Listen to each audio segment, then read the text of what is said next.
Je croyais que notre amour avait survécu à tout jusqu'au jour où j'ai découvert la vérité. Nous étions ensemble depuis 25 ans.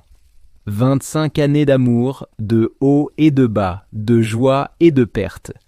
Mariés depuis 19 ans, avec 3 merveilleux enfants, j'étais convaincu que rien ne pouvait nous séparer. Mais je me trompais, terriblement. Tout a commencé à s'effriter en 2015, quand ma femme a perdu sa mère, puis son père, tous deux emportés par le cancer. Elle est tombée dans une profonde dépression.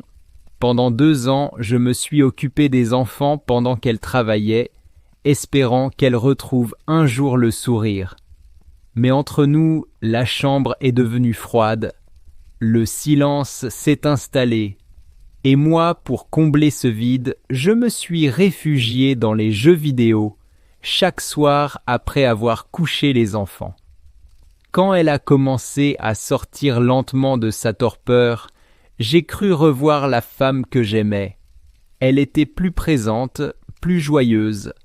L'intimité est revenue entre nous, mais c'est alors que j'ai perdu mon propre père.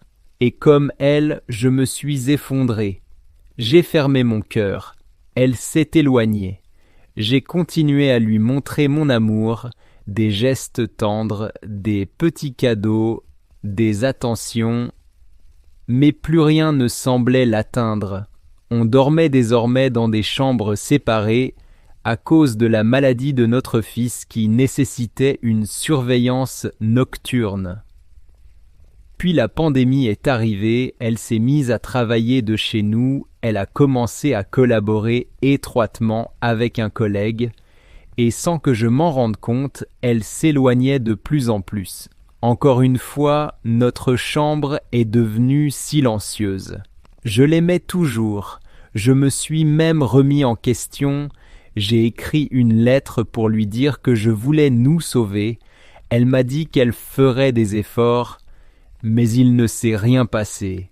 Et puis, un jour, en 2021, une passagère que je conduisais avec Lyft m'a parlé de son amant pendant qu'elle trompait son mari. Elle décrivait sa situation et c'était exactement la mienne. Je me suis senti glacé. J'ai voulu me battre, être encore plus attentionné, mais elle restait fermée.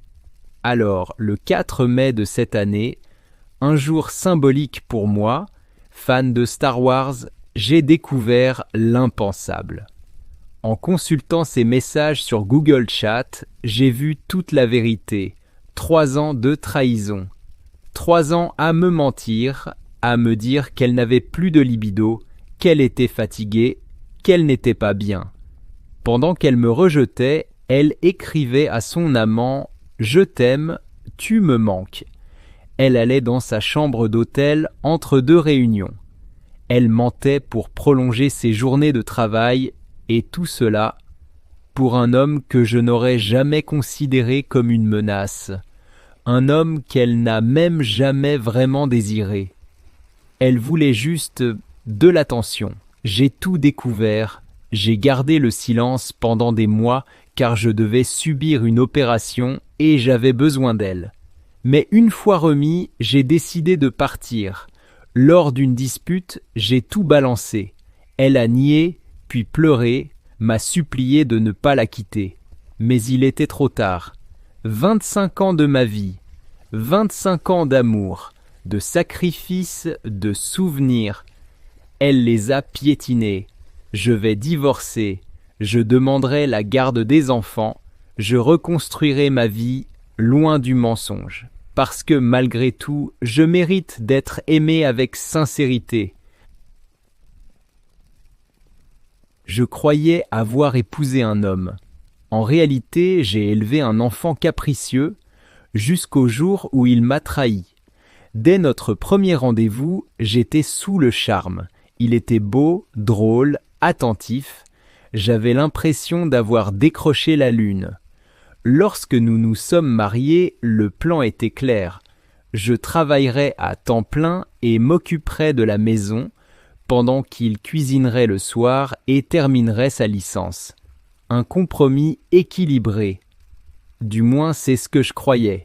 Mais très vite, les masques sont tombés, il échouait ses cours les uns après les autres parce qu'il préférait jouer aux jeux vidéo que d'étudier.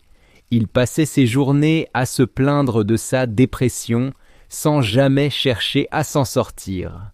Avant le mariage, il était tendre et charmant. Après, il est devenu distant, enfermé dans son monde, et chaque sortie en couple devenait un combat. Le sexe, presque inexistant après la lune de miel. 1 an et demi après le mariage, c'était terminé. Il me trouvait trop mince. Oui, vous avez bien lu, il préférait les femmes rondes et mes 55 kilos ne l'excitaient pas plus. Avant le mariage, cela ne posait aucun problème, mais après, il a commencé à me mettre la pression pour que je prenne du poids. J'étais une jeune femme dans la vingtaine qui suppliait son mari de faire l'amour. Voilà la réalité. Et en parler autour de moi? Impossible. Il n'existe pas de mots ni d'empathie pour une femme coincée dans un mariage sans sexe. C'est comme si c'était honteux. Les dîners faits maison sont passés de tous les jours à 1 fois par semaine, puis plus rien. Il ne venait plus à mes événements familiaux ou sociaux. J'arrivais seul, encore et encore, mais je me suis dit que c'était la maladie, pas notre couple. Je me suis battu, j'ai caché les médicaments dangereux, j'ai passé mes journées à espérer ne pas retrouver son corps sans vie en rentrant du travail. Un jour, il a menacé de quitter la maison pour se laisser mourir dans la rue. J'ai bloqué la porte de mon corps et appelé les urgences. Finalement, je les ai rappelés pour annuler après qu'il m'ait promis de ne pas se faire de mal. Notre vie ressemblait à un soap-opéra avec des rebondissements émotionnels constants. Il pouvait vouloir des câlins un jour et hurler le lendemain. Un jour, alors que je faisais la vaisselle, il a débarqué furieux en criant « Je vais devenir astronaute et si tu ne me soutiens pas, je te raye de ma vie. » Il avait 28 ans, toujours sans diplôme. Je n'ai rien dit, j'ai fini par le convaincre de consulter. Ses crises ont diminué, mais jamais nous n'avons retrouvé notre complicité. Je ne me sentais plus comme une épouse, mais comme une mère fatiguée d'un ado ingrat. Il voulait une maman, mais sans les règles, peut-être parce que la sienne l'avait abandonné à 14 ans, dans un pays étranger. Et puis, j'ai découvert les SMS sexuellement explicites, envoyés à l'une de ses étudiantes. Mais ce n'est pas là que le mariage s'est terminé, ni même quand il m'a annoncé vouloir partir pour une autre femme qu'il a rejetée.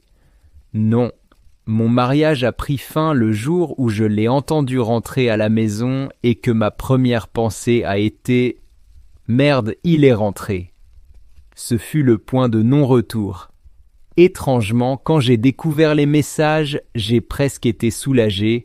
J'avais enfin une excuse légitime pour divorcer. J'ai grandi dans une famille très traditionnelle où le divorce était tabou. Tellement tabou que j'ai même envisagé de lui pardonner, mais il est finalement parti pour une autre femme. Je l'ai soutenu pendant des années. Financière, émotionnelle, tout ça pour qu'il me crache au visage en pensant que l'herbe serait plus verte ailleurs. Il a même eu l'audace de me demander un écran plat en cadeau de séparation. Je lui ai répondu que mon cadeau, c'était de ne pas lui faire subir ce que Lorena Bobbitt avait fait à son mari. Il m'a aussi demandé de quitter notre condo, celui que je payais entièrement, quand il voulait passer des soirées romantiques avec sa maîtresse. Là encore, je lui ai conseillé d'aller se faire cuire un œuf ou de se noyer. Petit à petit, j'ai retrouvé ma dignité. J'avais tout donné, jusqu'à m'oublier complètement. Et le pire, malgré toutes ces trahisons, à cause de circonstances juridiques particulières, c'est lui qui a gardé notre logement. Mais j'étais enfin libre, et ça valait tout l'or du monde. Mon éducation traditionnelle m'a trahi. Quand cette histoire de Covid sera derrière nous, je pense que je me tournerai vers les escortes. Elles, au moins, ne mentent pas. Elles font leur travail. Et elles ne risquent pas de me dépouiller de mes biens. Financial. Je devais partir en voyage d'affaires, mais je suis rentré plus tôt. Ce que j'ai vu dans ma chambre m'a détruit. C'était censé être un simple week-end professionnel, rien d'inhabituel dans mon travail. Mon vol était prévu pour vendredi soir. Je suis arrivé à l'aéroport, j'ai patienté 2 heures, puis un message de mon patron est tombé. Il était malade, la réunion était annulée. Énervé et frustré par ce contretemps, je décide de rentrer chez moi. C'est là que tout a basculé. En arrivant dans l'allée, je vois une voiture familière garée devant ma maison, celle de mon ami. Mon meilleur ami depuis le lycée, 12 années d'amitié, je ne me méfie pas une seule seconde. Je pense qu'il est juste passé me dire bonjour ou qu'il voulait discuter avec ma femme pendant mon absence. Je rentre, la maison semble vide. Je monte les escaliers, j'entends des voix étouffées venant de la chambre. J'ouvre discrètement la porte. Et là, l'instant qui brise une vie, ma femme et mon meilleur ami, entièrement nus, en plein acte, je reste figé. Lui, ce traître, est bien plus gâté que moi. Et tout ce que je vois à cet instant, c'est cette image insoutenable. Elle que j'aimais, sous lui. Je le vire immédiatement de chez moi. Il ne dit rien, ne cherche même pas à s'expliquer. Ma femme, elle, se met à pleurer, à s'excuser. Elle me dit que notre vie sexuelle n'était plus satisfaisante, qu'elle avait besoin d'autre chose. Je lui demande si c'était la première fois. Elle ne répond pas. Le silence est encore pire que la vérité. Le divorce est lancé dès les jours suivants.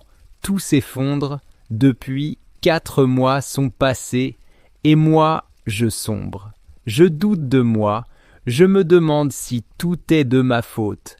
Est-ce ma virilité, mon corps, mon sexe? Je ne suis pas le plus grand, mais je n'ai jamais eu de plainte avant. J'ai connu d'autres femmes, elles semblaient satisfaites. Alors pourquoi elle? Pourquoi maintenant? Je repense à ce jour tous les soirs.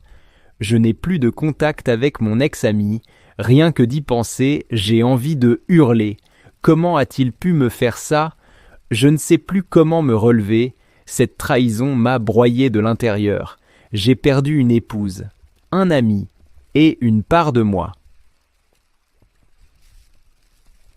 Je croyais avoir touché le fond jusqu'au jour où ma femme m'a avoué sa trahison. Et pourtant, c'est ce même jour que ma vie a commencé à changer. J'ai rencontré ma copine en terminale en 2022. On s'est tout de suite bien entendu et quelques mois plus tard, on était ensemble. En 2023, on a eu notre bac prêt à partir à l'université, mais cet été-là, on avait beaucoup trop de temps libre. Et c'est ainsi qu'elle est tombée enceinte. Août, le moment où on a vu le test positif a été le pire de ma vie. J'étais terrorisé. Nos familles respectives nous ont poussés à nous marier. On l'a fait en janvier 2024. Deuxième plus grosse erreur de ma vie. Elle a mené la grossesse jusqu'au bout. L'enfant est né. Mais il est mort quelques semaines plus tard d'un problème cardiaque passé inaperçu.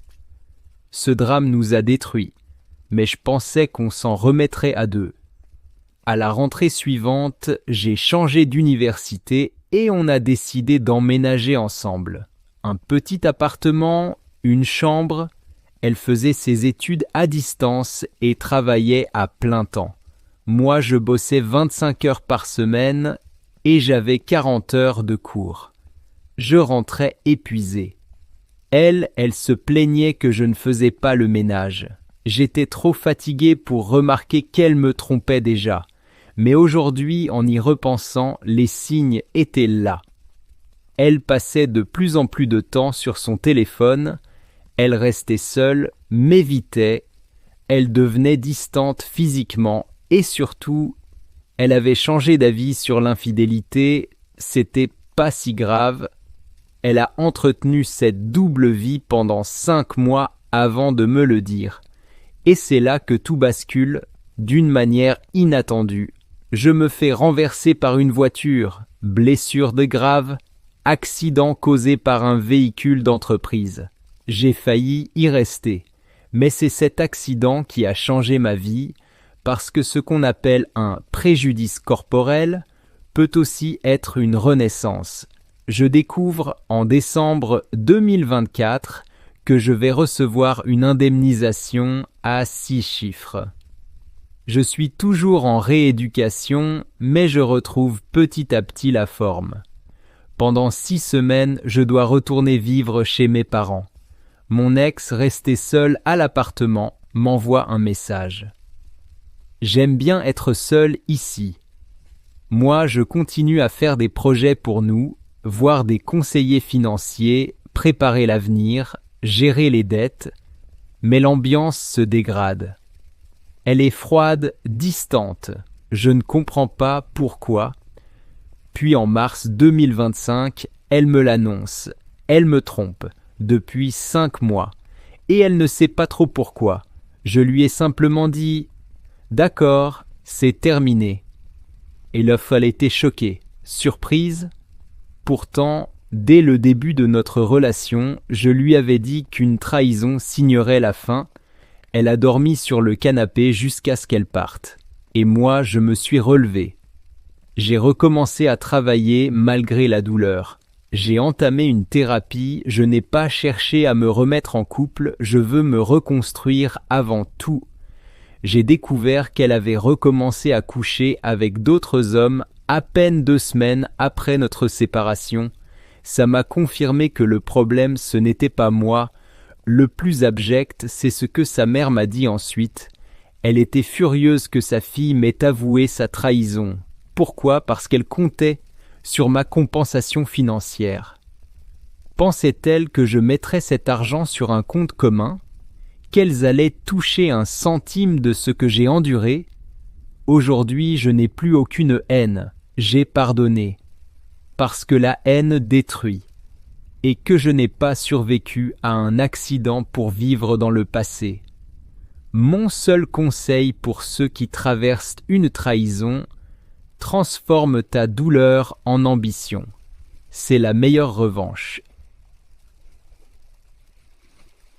Elle était tout pour moi, jusqu'au jour où elle m'a trahi avec la seule personne que je ne pouvais pas perdre. Mon frère. Avant elle, j'étais invisible, socialement maladroite, renfermée, effacée. J'allais en cours, je m'asseyais toujours au fond, seule, sans parler à personne. Le monde me semblait trop bruyant, trop rapide, trop dur. Et puis un jour, elle est entrée dans ma vie. Elle riait fort, avec ce genre de rire qui fait tourner les têtes. Elle avait cette confiance naturelle, ce charisme désarmant. Et elle m'a vu, moi, la fille du fond.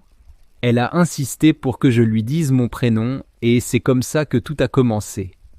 Petit à petit, elle m'a sorti de ma coquille. Elle m'a appris à me coiffer, m'a proposé d'essayer du maquillage. Elle me répétait que j'étais belle, que je devais croire en moi. Elle m'a dit qu'il n'y avait rien de mal à aimer les filles. Grâce à elle, j'ai compris qui j'étais vraiment. Notre premier baiser ? C'était dans une forêt pendant un projet de photographie pour la fac. J'avais les mains qui tremblaient, le cœur qui battait trop vite. C'était mon premier baiser. Et j'étais amoureuse. Nous sommes restés ensemble pendant 7 mois. 7 mois où j'ai eu l'impression d'exister pleinement. Elle m'a donné le courage de faire ce que je n'aurais jamais cru possible. Faire mon coming out. J'ai dit la vérité à ma famille. Mes parents ont été incroyablement compréhensifs. Mais mon frère, lui, non. Nous étions si proches avant. Il était mon confident, mon pilier, mais il s'est fermé, froid, distant, presque en colère. Ça m'a déchiré. J'ai donc pris une décision difficile. J'ai mis ma relation en pause pour me concentrer sur lui. Je voulais qu'il m'accepte, qu'il comprenne. C'était important pour moi. Elle a proposé de lui parler, pensant que ça l'aiderait à mieux voir les choses. J'ai accepté. Mais peu de temps après, elle a changé. Elle était distante, fuyante. Quand je lui demandais ce qu'il se passait, elle répondait qu'elle avait besoin de réfléchir à notre relation. Je m'accrochais à elle, à ce que nous avions construit. Puis ma cousine m'a appelé, elle m'a dit qu'elle les avait vus ensemble à la plage, en train de prendre des photos, trop proches, trop complices. Je me suis mise à rire. C'est absurde, pensais-je. C'est une lesbienne, elle me l'a dit elle-même. Elle-même. Mais ce n'était pas absurde, c'était réel. Elle couchait avec mon frère, elle avait su gagner sa confiance, et avec le temps, elle avait trahi la mienne. Je me suis effondré, c'était comme si tout ce que j'avais reconstruit en moi-même s'était de nouveau écroulé, mon estime, ma confiance, ma lumière. Tout était parti. Je suis redevenu cette fille du fond de la salle, celle que personne ne remarque. Mon frère et moi ne nous parlons plus, je l'évite tout comme je l'ai évité elle, jusqu'à la fin de nos études, pas un mot de plus, cela fait 5 ans, et pourtant j'ai l'impression que c'était hier. Je suis encore blessé, encore brisé, je n'ai jamais retrouvé cette version de moi qu'elle avait fait éclore. C'est comme si elle était morte avec cette trahison. J'ai essayé la thérapie, j'ai essayé les distractions, mais la douleur est toujours là, tapie sous la peau. On ne trahit pas une personne comme ça, pas quand on l'a aidée à renaître, pas quand on sait ce qu'elle a traversé pour devenir elle-même. Je ne sais pas si je pourrais un jour retomber amoureuse. Je ne sais pas si je retrouverai la confiance en quelqu'un, en moi, mais je sais que j'ai survécu, même avec le cœur en miettes, même avec la voix tremblante. Et parfois, c'est déjà une victoire.